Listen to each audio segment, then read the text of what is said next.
What's going on? It's your boy Mixmaster B here live with the MMB Radio Podcast, where no topic is too big or too small. We talk about them all. And on this episode of the podcast, I have a woman who is stirring it up inside the squared circle. All puns intended. You can catch her at WrestleCon in Las Vegas. She is the reigning, defending Ring of Honor Women's World Television Champion. Ladies and gentlemen, I want to welcome in right now Red Velvet. Red, what's going on? How are you?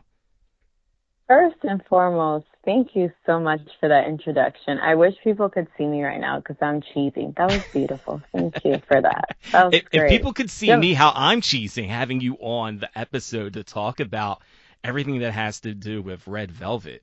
I mean, this is truly an honor. You know, it's not just Ring of Honor. It's an honor for me to have the reigning Ring of Honor World's Women's Television Champion on the show. Like, first, before we get into details about your career, what is that feeling like to be able to hold on to such a prestigious title and the current champion right now? It's crazy because I've just been on the go since I won the title, so I haven't had like a sit down moment or really talk about that. But life always goes full circle. So the first place that was ever like my biggest tryout when I started wrestling was Ring of Honor.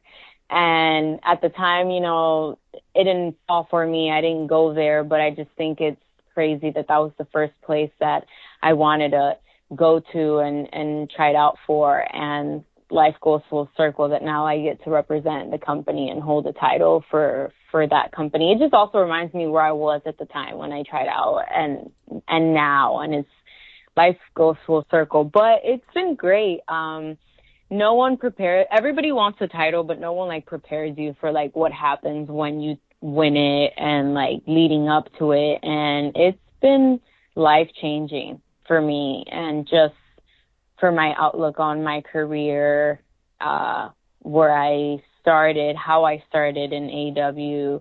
It's just a lot.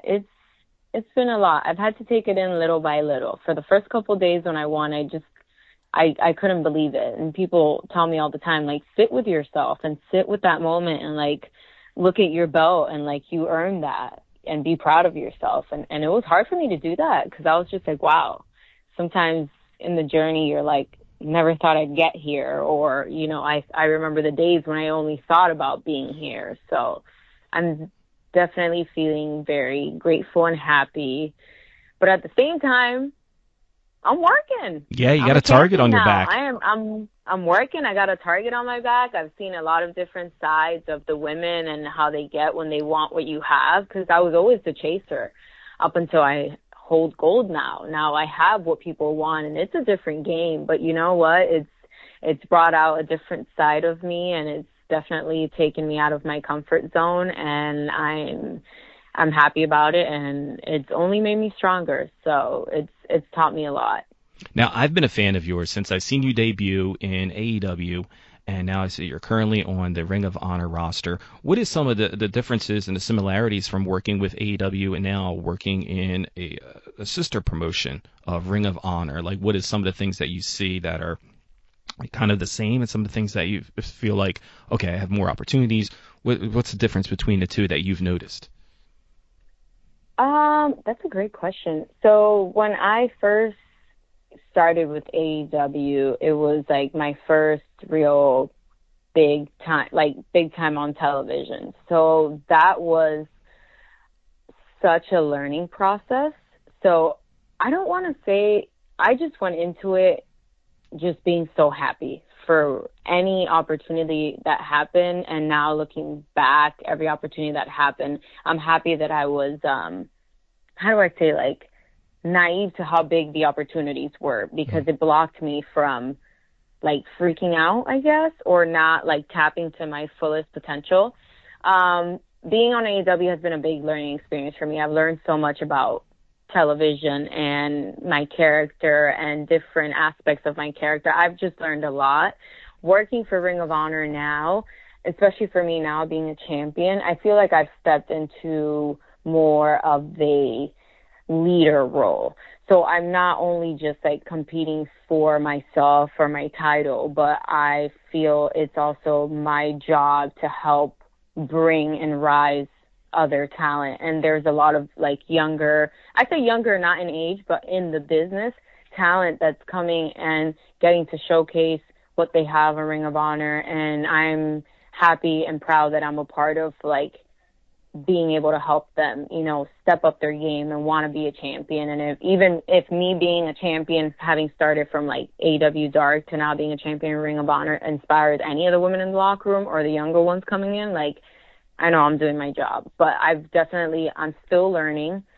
I now want to learn every aspect. I want to not only just be a champion, but I want to learn the ins, the outs, the backstage, everything, you know, step into that role of like, yeah, I can also carry this company on my back as well. So it's been two different aspects. I also think people sleep on Ring of Honor just because at the moment it's not on like cable TV. Mm-hmm. But I'm going to take charge on making sure that changes. If I can do something to help change that and really shed light on like the rest of the talent that we have on Ring of Honor as well, like I'm going to do that, you know? So I'm happy I've been able to work with both. Now, I like to always ask how people got involved and interested in the wrestling business. Now, correct me if I'm wrong. You come from a lineage of professional boxers. Father and your uncle were professional boxers. Did combat sports always something that interests you, or did wrestling just kind of just fall into your lap? Because I know obviously people who follow you and know of you know you're obviously, you know, with the dance moves, very athletic.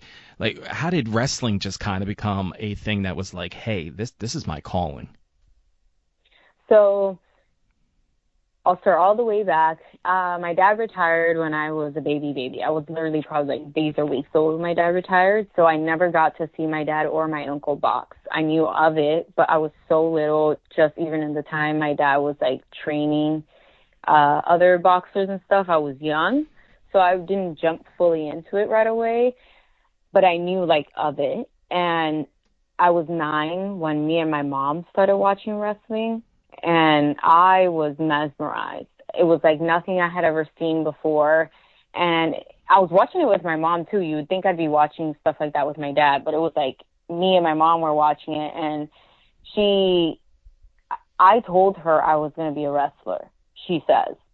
She says I told her at 9 years old that I was going to be a wrestler. And it's crazy that could have been my calling at that time, but I didn't think of that. I went on, years went by. I decided to dance. I became a professional dancer. My goal was like open up my own studio, all that stuff. And life changed a little bit for me. And I found a point where I didn't find like happiness in dance anymore. Not happiness. I just felt stagnant. I was like, I don't think this is like, I've reached my point of what I can do.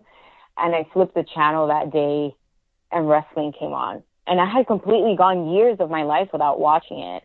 And I started watching it again, and I couldn't believe that it was still around and popular and who was still there that I remembered.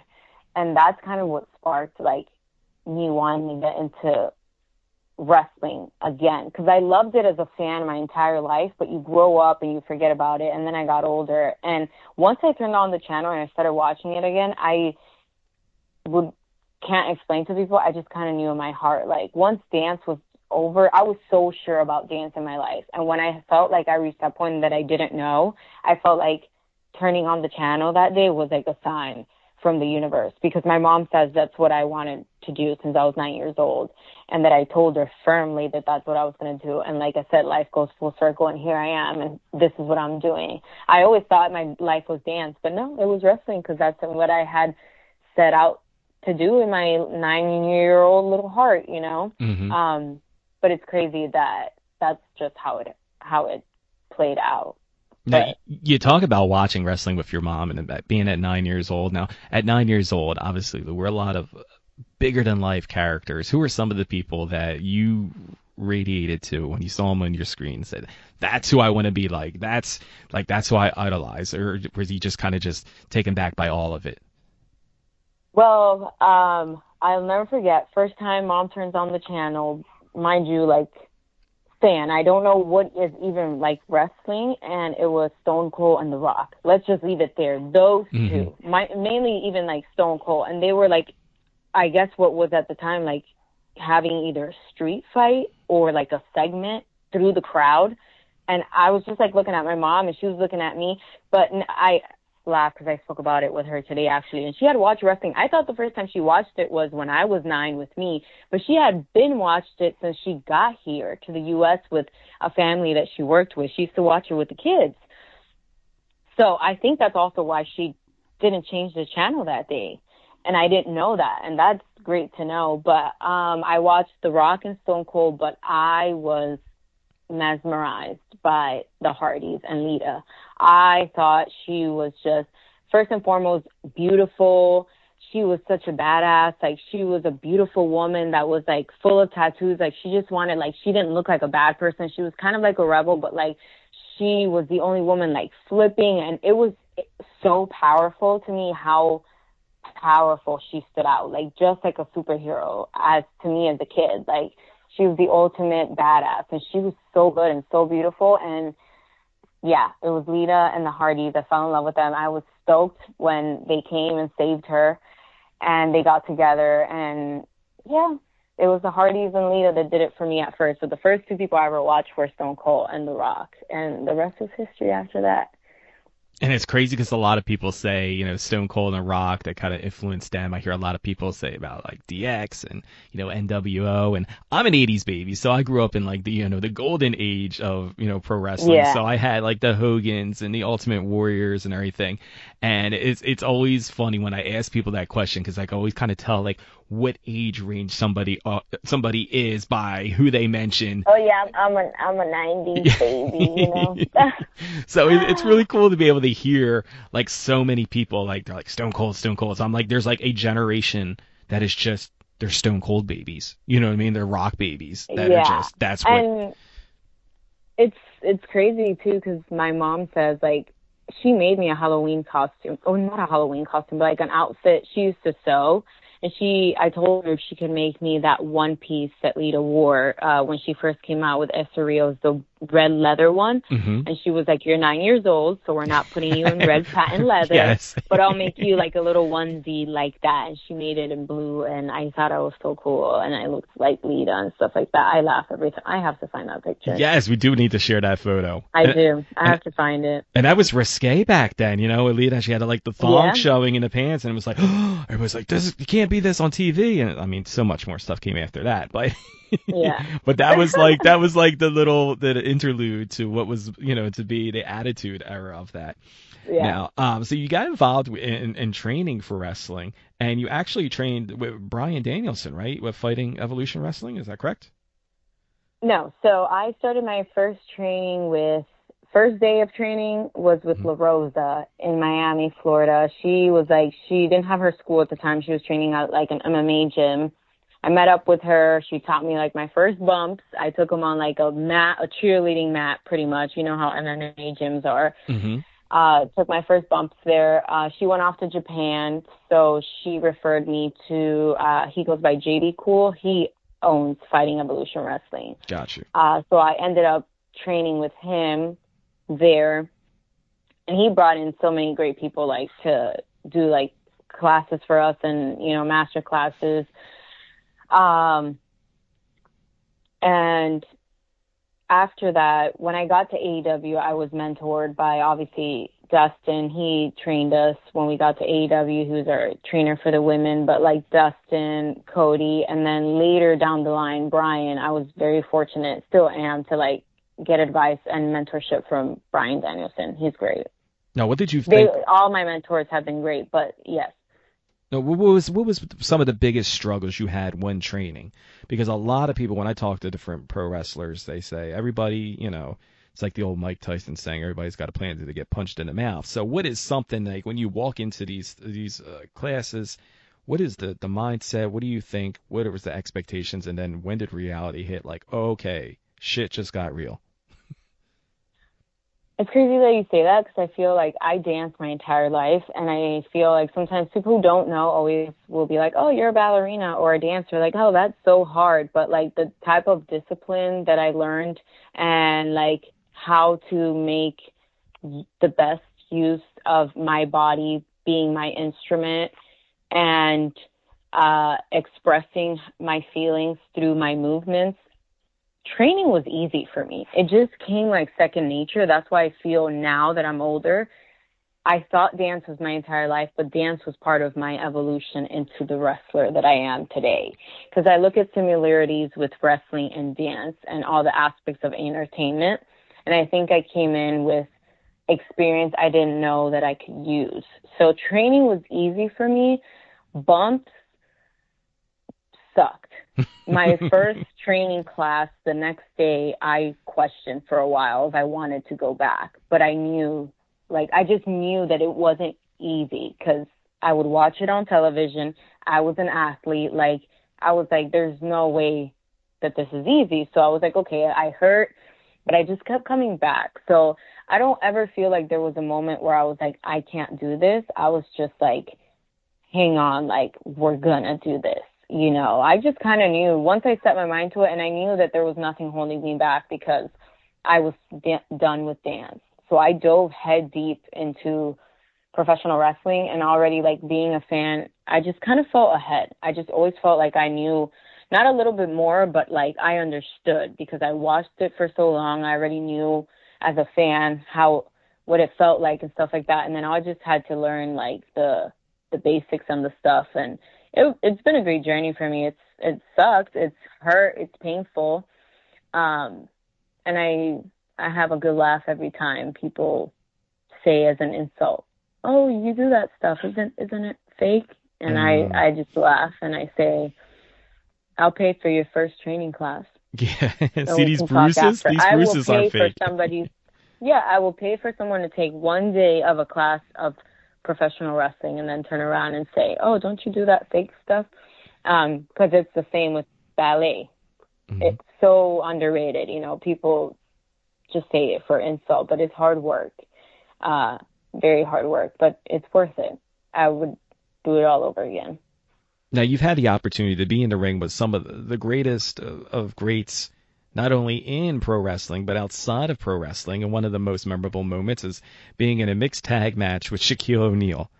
And yes. What was that like? I mean, this giant of a man. I mean, obviously yourself, small, petite, next to this huge man. What was that feeling like? Like, just not only to be able to meet Shaquille O'Neal, but know that you were going to be in a match with him. First and foremost, I'm from Miami, and, you know, he played for the Heat, for a while. So I was just, again, I feel I was so grateful at that point in my life with where I was with my career and what was happening that I don't think I had an idea of how much of a high profile match this was. I think I was so zoned in. And I look back now and I was like, oh man, I wish I would have like savored this moment. But I was locked in. But he was great. He's such an influence too with just what he does all around the world as an entrepreneur, as, you know, a speaker, and for the kids and everybody. Like, he is such an influential person. So to even have been able to share the ring with him, we never got to touch, you know, he didn't hit me or I didn't take anything from him or he didn't throw me across to a table or nothing like that. But just the fact that I can walk away in my career and say that I was in the same match with Shaquille O'Neal, like, that's badass. It is. You know? It's a nice little check off on a resume. Yes, it was. And it was, again, I was still so new, I feel, to like the business and working with such a big company that I was happy that I was locked in because it didn't like sidetrack me. I was just like, okay, you know, at the time too, I had it with Jade. So my only goal was straight to like knock her out. So, you know, I don't think I had any other moments to get sidetracked by like, you know, Shaq being there or like the match being talked about on ESPN and stuff like that. I went back and looked after and saw all the promotion for it and everything, and I was like, wow, I didn't realize. You were in game mode. Really... Yeah, I was so locked in. I was like, wow, I didn't realize like all this was for us. Like this it was great, you know. Now everyone still talks about it. That makes me happy. And the cool thing you talk about Shaq, how he's so influential and everything, and of you being of Colombian descent, what is that like being a representation for so many different people? Because it's such a big thing with the world and the political landscape that we're in, with everybody feeling representation. How does that feel to be able to represent not just for young girls or of Colombian descent and different people? What is that feeling like to be able to say that, hey, I'm representing a culture, I'm representing a country, I'm representing a people, and being able to hold that flag and say, this is who I am and this is who I stand for? Have you had a chance to even take a step back to even think about the impact you're having on future talents? No, I think sometimes I should. I've been stopping more to soak that in, and just sitting and having you say it was, made me like, wow, that's crazy to think about, but it is true, and it makes me happy. I think now in this part of my career, with just also things that have happened in my life and growing older, even as a woman, it makes me happy to open up the curtain more and let my fans see me for, my roots and where I come from and my language, and being a Latina. Like, I've been speaking more Spanish in my promos and will be speaking more Spanish in my promos, in my social medias, because I feel very fortunate that I get to represent women and Latinas and Colombians and like African American, Afro Latinas, like just so many people I can touch in a way just by, the way I look or where I'm from. Like, if I can have some sort of just positive influence in at least one kid that says, they watched me wrestle and they went to do it, or made them feel happy that day they had a bad day at school. Like, if I can influence one person, like, I've done what I'm set out to do. And because I had people I watched that did it for me, the Hardys, Lita, everyone that watched wrestling growing up, they did that for me, and I want to do that for everybody else. But I feel like sometimes people say to me, like, oh, it's so good that you're, like, continuing your dad's legacy. And I say, I'm not continuing my dad's legacy. I'm honoring his legacy, but I'm making my own, because I'm doing it in my sport, my separate sport, and still holding my flag and representing my country. And, I just feel proud and happy, and I hope I get the opportunity now to show more to the world watching me, who I am and what I'm about. Because I feel like when I first came to AEW too, like, oh, Red Velvet, she's a cute girl that just stirs it up and wears an apron. But now I get to let people see a little bit more. Like, I've gotten some scars on me. I've got some L's on me, some lessons that I've learned along the way. And I'm happy I get to show that. And I think right now I'm having like a rock moment, because if people can see like the goosebumps that I have on my arm right now. Aww. To be able to say that you have that power to be able to influence people is just like, I mean, obviously you spoke for yourself, but I'm sitting there, I'm listening to you, and I'm like, I'm getting like goosebumps listening to that, because again, it's such a big thing now to be able to, have representation, because there's so many people trying to break down people while other people trying to lift people up. So, I mean, kudos to you to be able to have a platform to do that for other people. And it's crazy you say that too, because you say you have chills, but as we talk about it, I have tears in my eyes. It's crazy that you say that, because I actually felt today like I was having such a bad day in the morning, and I'm so happy that we've talked today, because from our entire conversation, I've just been smiling the entire time. But sometimes I feel like someone needs to remind you of, like, you're not doing a good job, you're killing it, because we get caught up in life, and it's sometimes I think the fans don't see how big it is weighing on our shoulders. We do it for them, but like sometimes, like you said, people just want to throw hate, and it gets hard because you want to influence other people, but you got to take care of yourself at the same time. So I think it's a very circling, beautiful moment that this is happening, because my day today, I feel like, started so rough, and I'm just like, oh, now it's like, it's nice. Thank you for your kind words too, Very welcome. You had a moment where you had me thinking here. I'm like, man, he's right. What are you doing? I mean, I tell people all the time, I said, the world we live in is one big giant flex. You know what I mean? And people don't really stop and think about it and take a step back and look at the bigger picture and look at the things that they're accomplishing. Like you said, there's people that we live in such a world now with social medias and everybody's like comparing to other people. Like I said, it's one big giant flex. And the internet, spoiler alert, put this on the dirt sheets, the internet is not real. Like people post like their greatest moments, which is great. I'm all for encouraging people to celebrate their milestones and achievements.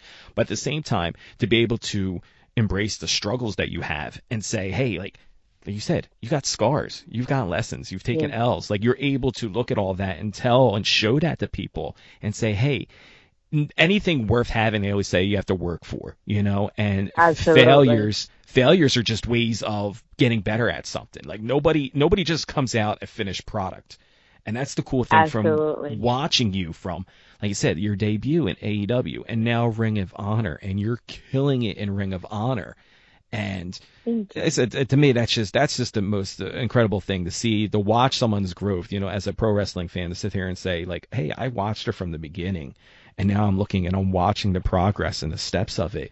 And that's just like, to me, that's a bigger thing to get excited about than, you know, who wins or loses a match. You know, it's like, oh, I've seen growth. I've seen progression, you know, not just in the talent, but in just an overall character of a person. And to me, that's just a super cool thing. Thank you. Yeah, it's awesome to see too. Just you don't think you're changing until you look back at something that happened.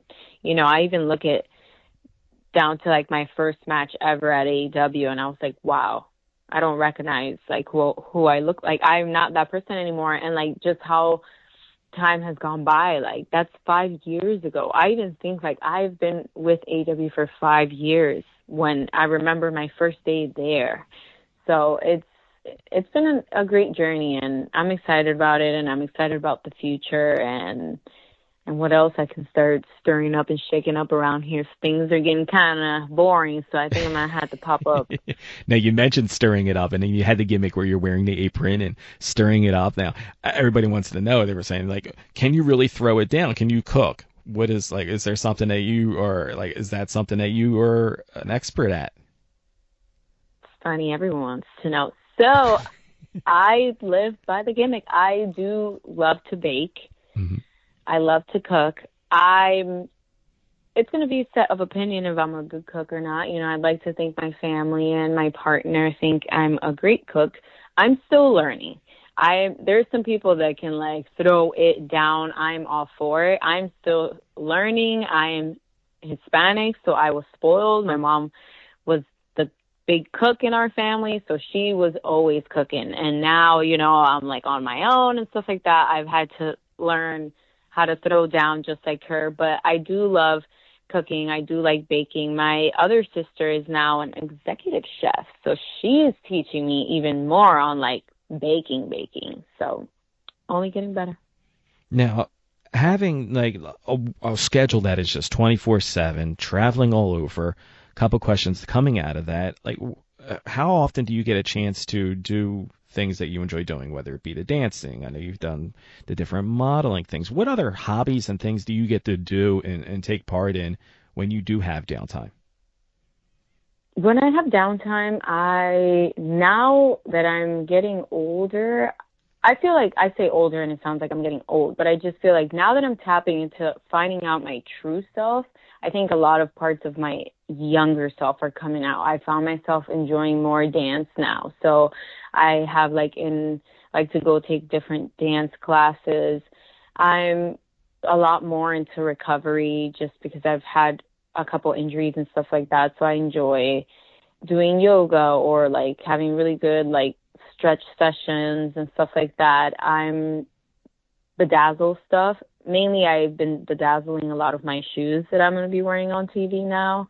I think it's a good little hobby of mine that keeps my brain calm, because when I'm home, I'm just like, I'm the mama. I got dogs. I have stuff to do, so I'm just always on the go sometimes. And it's just natural in me to always be kind of on the go. So I like to bedazzle my shoes to just keep my mind still. I'm a big reader now. Podcasts, I like to listen to them. I love colored pens. I'm a huge colored pen fan, like pens in general. I do a lot of journaling. I like to write a lot now, just because it calms my mind. But that's kind of what I like to do. I'm a big food person now. I love food. My palate is changing a lot. So if I can get out and go find a new restaurant or like a mom and pop place, I'm big on that. That's kind of something I want to start doing more now that I'm on the road as well. Just kind of looking around and seeing what are some hidden gems in the areas that I'm already at. Maybe I start like a food blog. It's a big topic. There's a lot of foodies out there. Yeah, I love me some food. Maybe I do desserts, but I can't have that much sugar, so I might just do food in general. But I'm thinking about it. Maybe something with like food and dance. I don't know how I'm gonna. See, now when I cook up something. When I get sugary treats and everything, I tend to do a little dance, but that's just because I just get super excited because I'm having something sweet and sugary. My videos and my dancing videos do not get as many likes and views as yours do, but I mean it's again, we're here to uplift people. So if that's something you're into, do the dances, do the videos. And I tell people dance. Like, dance does not have to be perfect. I can't even dance as perfectly as I did years ago. I'm not even that flexible. Sometimes I just dance. And it's crazy that you say, like, hobbies and stuff. When I'm having a rough day, I get in my shower, I put the shower on, and that's my studio. I sing my heart out in there terribly, and I dance in the shower. And the shower gets a show every time when I'm having a bad day. I'll just put on a playlist of my favorite artists, and I will sing, and I will just dance. And that's how I release a lot of my emotions instead of, punching people in the face if they upset me. Just kidding, I wouldn't do it. But speaking, I do have a punching bag at home. Okay, I was going to say, speaking of punching people in faces, like, we're rapidly approaching the 1 year since you faced Athena for the Ring of Honor Women's World Championship. Now, she's been dominant with that title for, it seems like eternity. What is the goals? Like, do you still have her in your sights? Is that something that you're still striving for? Like, how, whether it be short-term or long-term goals, would it be a professional wrestling ring or in your personal life? What are some of the goals that you can kind of tease? Like, we don't want to give away too many of the playbook. Right, we can't give up too much. I'm going to say a lot of my goals have gold on them, but I feel like that sounds very cliche. I feel like everyone wants gold, but I want more. This year, I'm going for change all around. Myself, the company, the locker room, change. And I'm going to be a part of that. I'm going to manifest that, and I'm going to switch it up. It's time to, get some going, change the game, make an impact. I want to do that. That's in my cards. Definitely go for some gold. But this year, I think I want to. There's a lot of women that when I came back from injury, I never got the chance to get in the ring with. Your Mariah Mays. I've gotten in there with Tony. I'd love to get in there with Tony more. I would love to get in the ring with Mercedes Moné. There's Deonna Purrazzo. There's so many amazing women on the roster right now that I haven't had the chance to get in the ring with. So even if it didn't involve gold, I just want to, test myself and push myself and go in there with these hard hitters and prove that I can still go. Because I also feel like, not a lot of people watch Ring of Honor as much as they watch AEW, but I also feel like sometimes, some people have lost some respect on my name. So I think it's time to, pop up again and show people, oh, y'all forgot about me and what I can do and stuff. Let me give you some dessert here. Let me give you a show. There you go. And like you said, you can't tell everybody all the details. They say hustlers move in silence. You know what I mean? So you have to kind of pick and choose when things are going to happen. And and if you tell everyone and who you want and what you want and where you're going to show up, then you already gave them the advantage. So we can't do that. Yeah. See, it's all psychiatry. You got to how you do it here. But mentioning pick and win in times and everything. So a question that was proposed is fantasy booking. Everybody loves to do fantasy bookings. So if you could have a match with anybody, past, present, you know what I mean? If there's somebody in the future that we're unaware of yet, whether it be professional wrestler or celebrity, who would it be and what would the storyline be? What is it? Is it for a stipulation or a title? Okay, so if we're going to talk fantasy, you got to turn true. So I'm going to go with what I could have possibly be true at this moment. And I would love my biggest rivalry when I first got to AEW, everyone knew, was like Jade. And I never ever got to finish my story and get my lick back on her. So I feel like, not saying her, but I feel like I would have a really good chemistry rivalry with Mercedes Moné. I feel like there's a lot of history there that people don't know about. I can't give away too much, but like, it's not a secret that everybody likes to compare us every time. When someone compliments me, they throw in her name, and I don't think it's an insult, but it makes me very curious, because I think she is a GOAT, the greatest of one of her times in her era, and I know that I will be one of the greatest of my era, and I would love to get in there. Like, in order for you to know if you're the best, you got to get in there with the best, and I think that will not only be a good rivalry, but like an amazing learning experience. And I'm a weird nature person, and I just feel in the universe like I am supposed to have some sort of association with her, whether that be in the ring against each other, together, tag, but like the energies are there. So I'm gonna just leave that there. But I think that would be a great rivalry. And when you put it out there in the universe, you know what I mean? It's out there. It'll happen. It's out there. But it'll happen when the universe wants it. So when it happens, just, I'll be ready. Now, I want to talk about WrestleCon in Las Vegas. So WrestleCon obviously is one of the biggest events of the wrestling calendar year, a convention with multiple shows where people can meet and greet with people. And you are going to be there at WrestleCon and meeting and greeting people. What can fans expect when they see you in Las Vegas? Well, I will be in Las Vegas now for WrestleCon. I was scheduled for Friday and Saturday, but we have Collision on that week in Boston. So I will just be there signing officially on Saturday, 9 to 1. I think it's my first signing as champion. So yeah, I was going to say, I don't remember last year we didn't have the title with you. So are people going to be able to hold the title and see it with you? Yeah, my baby will be there with me. She travels everywhere with me. So she will be there. We got to give her a name. So maybe we'll put that out there. What should we name her? We'll see. You got to run a poll for that. About it. Yeah. A naming contest. A naming contest. We'll see what we call her. It's a her because, she's red and us girls got to stick together. But I will be there for the first time as a champion. People will be able to take pictures of me and the belt.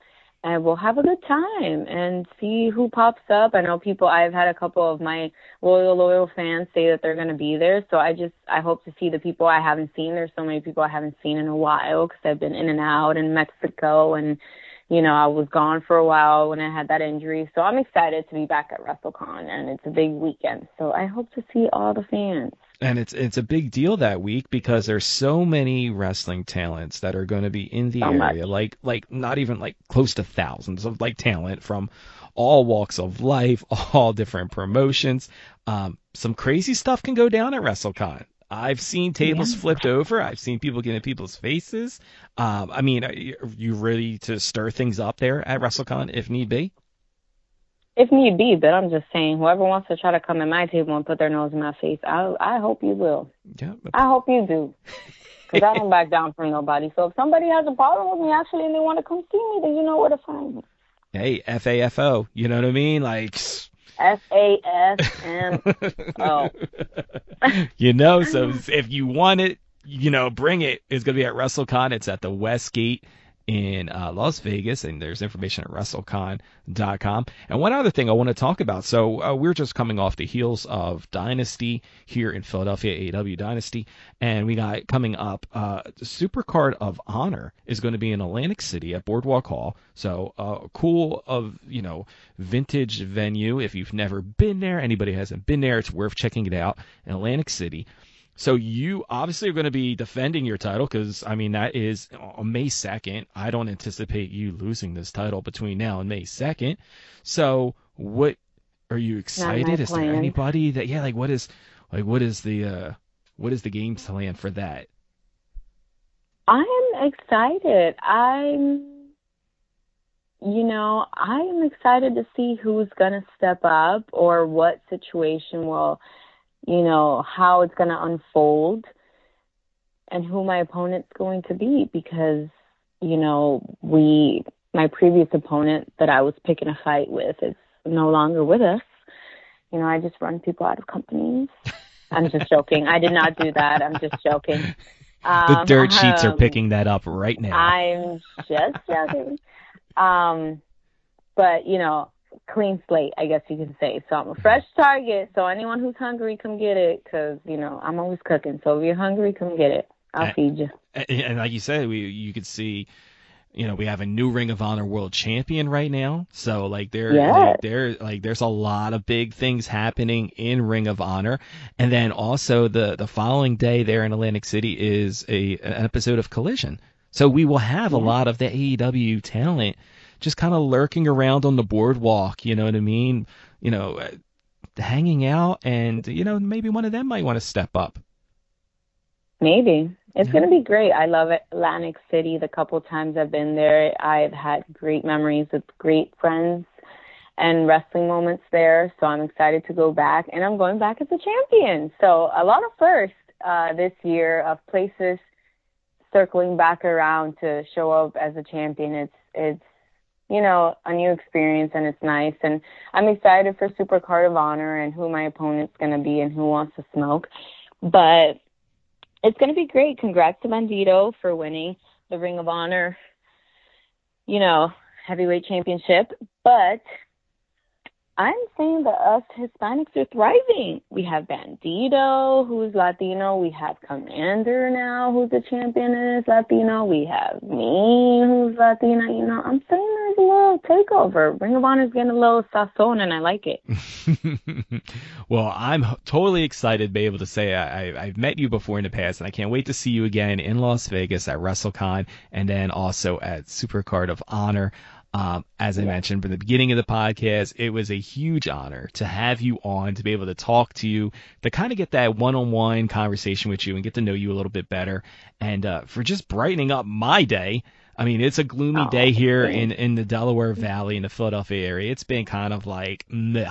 So it's been nice to be able to have that little bit of sunshine coming in and talking to us. And I said, we can't wait to see all the things you're going to do, and we're going to keep, like I said, all the details under wraps, which is you just got to keep your eyes and ears open, because like I said, it could go down to anywhere. You know, it could be on Dynamite, it could be on Collision, it could be on Honor Club, it could be anywhere. You know what I mean? Just keep everyone locked. You don't know where I might pop up. I'm everywhere. Exactly. And in saying that, also too, where can people find you at on the socials? Because there's a lot of AI and, you know, catfishing and weird stuff going on. Where can people find and stay up to date with all you and your real doings? Absolutely. So you can find me on Instagram. That's LA_Red Velvet. That's mainly the social media I use the most. You guys can find me on Twitter. I believe it is the same handle. It's not Twitter anymore, right? X. Not really on there as much, but I try. I believe it's the same handle, and that's about it. I used to get on TikTok, but once they were like that they were going to not cancel, I'm not sure. But join me on Instagram. I have my Instagram subscription there as well. You can find out if I'm selling gear on my subscription, or photos, or new updates behind the scenes and all that cool stuff.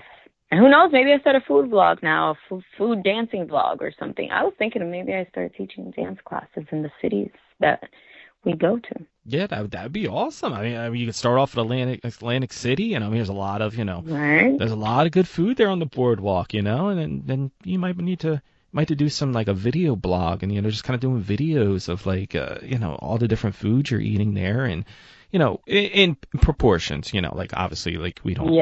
Yeah. Certain places, like, we were just in Wisconsin, and it's great, and I love it, but, like, I can't have cheese, and that's, like, their thing. So I was like, well, I can't really do much tasting here, but hey, people love cheese there, and I bet it's great. I just will never know. Well, again, it's been a huge honor to have you on, and we can't wait to hear and see more big things from you. And again, thank you for taking the time to talk to us. Also, thank you, and I mentioned to these before, I said thank you to Tony and whoever else had cleared this to have you sit here and talk to us, because it was a huge honor to be able to just chat it up with you.